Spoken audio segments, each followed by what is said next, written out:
Bueno, ahora vamos a realizar un problema en el cual tenemos tres cargas puntuales ubicadas en los vértices de un triángulo, donde las cargas Q1 y Q3 tienen el mismo valor de 5 microcoulombs y Q2 un valor de 2 microcoulombs, y la distancia R es igual a 0.1 metros. Determinar la fuerza resultante sobre la carga Q3.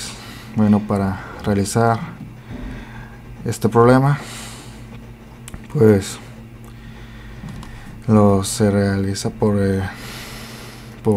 la ley de Coulomb. La ley de Coulomb dice que la fuerza de las cargas es igual a una constante que multiplica las cargas sobre la distancia que la separa al cuadrado. Entonces aquí vamos primeramente a calcular la fuerza que se ejerce sobre la carga 3, o sea Q3, debido a la presencia de la carga 1. Como aquí son dos cargas positivas, entonces la fuerza entre estas dos cargas va a ser de repulsión. Entonces esta carga saldría así, tomaría esta dirección. Como son de repulsión, tomaría esta dirección. Entonces simplemente pues sustituyendo valores y calculamos. Entonces aquí sería acá, pues es la constante que tiene un valor de 9, redondeada, 9 por 10 a la 9, son newtons por metros cuadrados sobre coulombs cuadrados, pero lo voy a dejar así. Y la carga Q1, la carga Q3, en este caso vale 5 microcoulombs, sería 5 por 10 a la menos 6, y la carga Q1 en este caso pues vale lo mismo, entonces igual sería 5 por 10 a la menos 6, y la distancia que la separa al cuadrado, pero no tenemos esa distancia, entonces la tenemos que calcular por medio de Pitágoras. Tenemos el valor de los catetos, que en este caso es de 0,1 metro, entonces simplemente pues procedemos a calcularla. Entonces la hipotenusa va a ser igual a los catetos al cuadrado, la suma de los catetos al cuadrado, entonces sería 0.1 al cuadrado más 0.1 al cuadrado, y esto da igual, lo hacemos en la calculadora, 0.1 al cuadrado. Bueno, nos queda raíz de 0.02. Para raíz de 0.02 nos da muchos valores decimales, así que lo voy a dejar expresado así. Entonces la distancia al cuadrado, entonces esta sería la distancia entre estas dos cargas, raíz de 0.02. Pero entonces la pongo aquí y está al cuadrado, como dice la fórmula, la ley de Coulomb. Entonces, pero como tenemos cuadrado y tenemos una raíz, se nos elimina, se nos cancelan, entonces nos queda simplemente 0.02. entonces lo borro y simplemente hago la multiplicación acá arriba y divido entre esto, y esa va a ser la fuerza que se ejerce sobre Q3 debido a la presencia de la carga 1. Entonces se realiza con la calculadora y observamos cuál es el resultado. 9 exponente a la 9 por 5 exponente a la 6 por 5 exponente a la 6 entre 0.02 da un resultado de 11 0.25 newtons. Esa es la fuerza de repulsión entre estas dos cargas. En este sentido tomaría la carga Q3. Y ahora hay que calcular la fuerza sobre la carga Q3, digo la fuerza que se ejerce sobre la carga Q3 debido a la presencia de la carga Q2. Entonces sería igual, casi lo mismo que acá arriba, simplemente sustituimos valores, nos queda 9 por 10 a la 9 que multiplica Q3, sería 5 por 10 a la menos 6, que multiplica a Q2, que vale 2 por 10 a la menos 6, y sobre la distancia que la separa al cuadrado. Y una vez calculamos el cuadrado de 0.1, que es la distancia que lo separa, y lo ponemos abajo. Sería 0.1 al cuadrado, 0.01. Entonces se realiza la multiplicación y se divide entre esto y se obtiene la fuerza. Entonces nos quedaría así.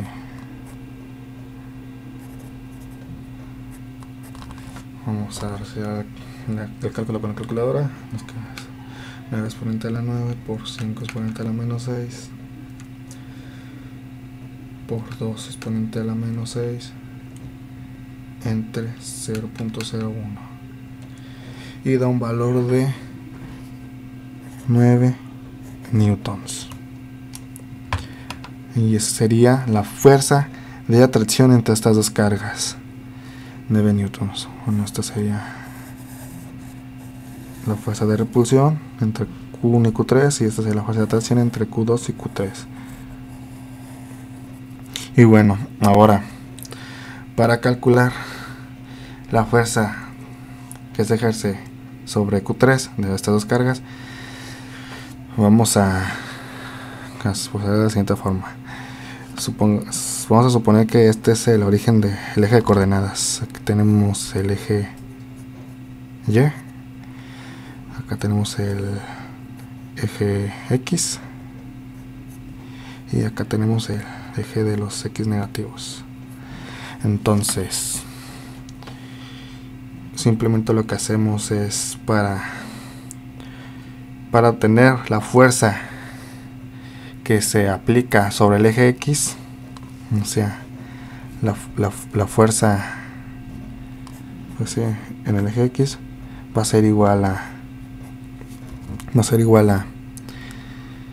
a el coseno del ángulo que se forma entre este vector de aquí y el eje X. Como este es un triángulo, aquí tenemos un ángulo recto de 90 grados, acá deberíamos tener 45 y 45.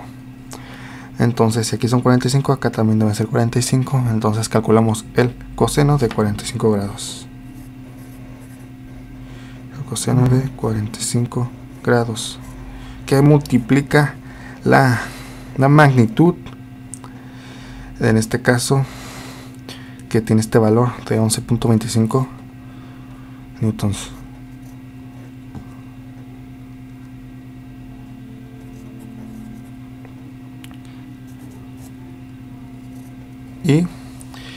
Y otra fuerza que tengamos en X, tenemos una fuerza de atracción.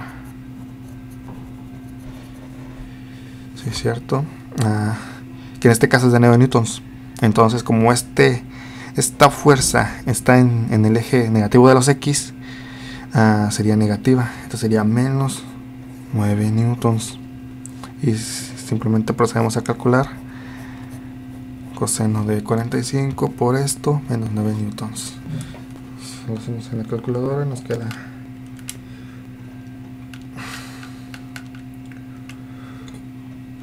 nos queda 7.95,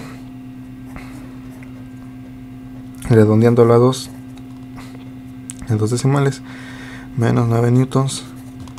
Esto va a ser igual a menos 1.005, redondeándolo a 2 dígitos, igual a 2 decimales, y aquí serían pues, newtons. Y ahora para calcular la fuerza en Y, pues simplemente fuerza en Y, ¿cuáles tenemos? Bueno, recordemos que aquí tenemos este vector, lo podemos componer en 2 partes, ¿no? La fuerza,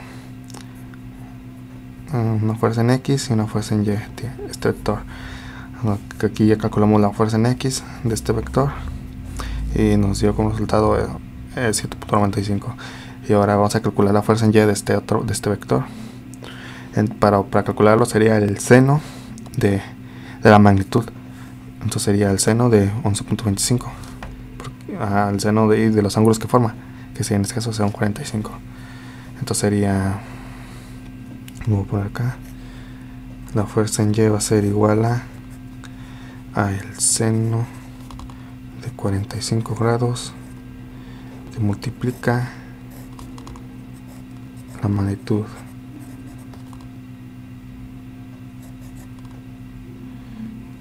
Y entonces la fuerza en Y va a ser igual a, y lo calculamos con la calculadora, seno de 45 grados por 11.25 nos da 7.95, redondeándolo, 7.95 newtons. Entonces tenemos las fuerzas tanto en X como en Y. Estas son las fuerzas. Esta es la fuerza en X, la fuerza en Y. Entonces estas dos fuerzas que calculamos las podemos expresar con vectores, mediante vectores unitarios.